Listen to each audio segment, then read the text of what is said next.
Good morning, it's Megan, and it's been a while since I've done a marathon training update. So I thought that I would do an update, but actually it's gonna be in a couple parts because I had my first 18 miler this weekend, well last weekend, and I had a lot of things I learned. So I thought I would share them, and I know you're not gonna wanna watch a 15-20 minute spiel from me. So I'm gonna split it up into different categories. So like I said, this past weekend I had my longest run to date, which is 18 miles. My training plan actually only has been going to 20. I'm gonna kind of see how I feel, if I feel like maybe, I actually have two 20 milers, so I might make one longer. We'll see how it goes. But I had 18 miles on the schedule. And of course that morning in lovely Michigan, it decided to snow. And, you know, I don't mind running outside in the cold. I actually enjoy it, partially because you never overheat. But the bad part about running in snow is that it's slippery and it takes so much concentration and work on your legs to make sure you don't slip that it's almost more tiring. So I got ready to go outside, and I actually drove home from work that morning, and the roads were horrible. And so I looked at my husband and I'm going, okay, I don't want to do 18 miles on the treadmill.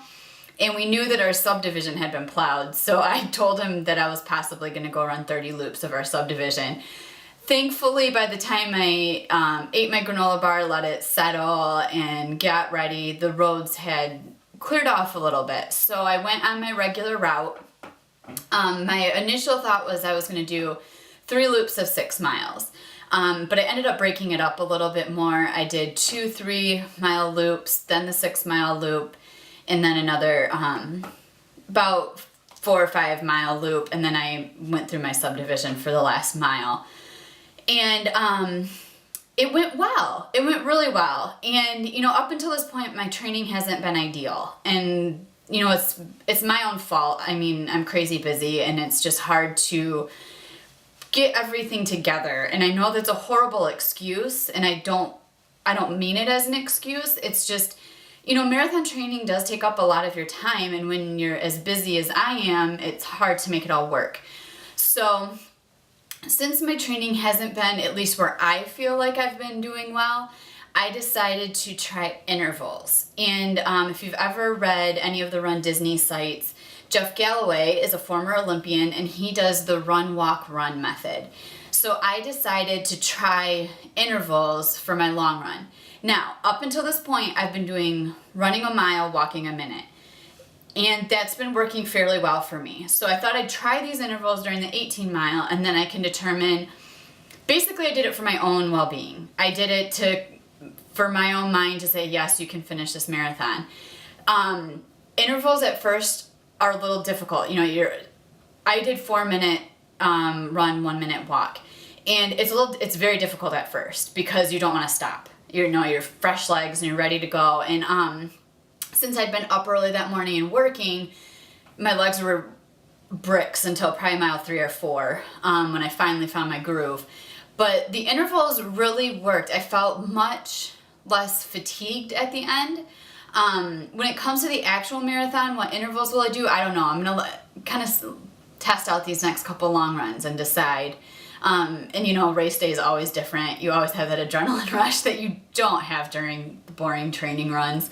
So, you know, we'll see what actually happens for the marathon. But it was nice to know that with these 4-1 intervals, I felt like, even when I was done, I felt like I could have tacked another 8 miles and been okay. So that's one lesson that I learned from my 18 miles was the intervals. And again, Jeff Galloway created that method so that anybody could go out and run. And a lot of people who do Run Disney events use that run walk interval. And I found that my Garmin actually does intervals. How exciting is that? So it kept beeping at me to let me know when to walk and when to run. So that was exciting as well. I found something new my Garmin does. So again, we'll see what I actually do, but you know, I felt pretty good throughout. I'll talk about some other potential issues in the next video, but the weather is something I'm definitely concerned about because I'm training in 20-30 degree weather. A little worried about what it's going to be in Florida because I hear right now it's in like 70 and 80 degrees. that's a little bit different for me. So anyways, we'll see, but I will keep you posted on what intervals I decide to do for these long runs that are coming up.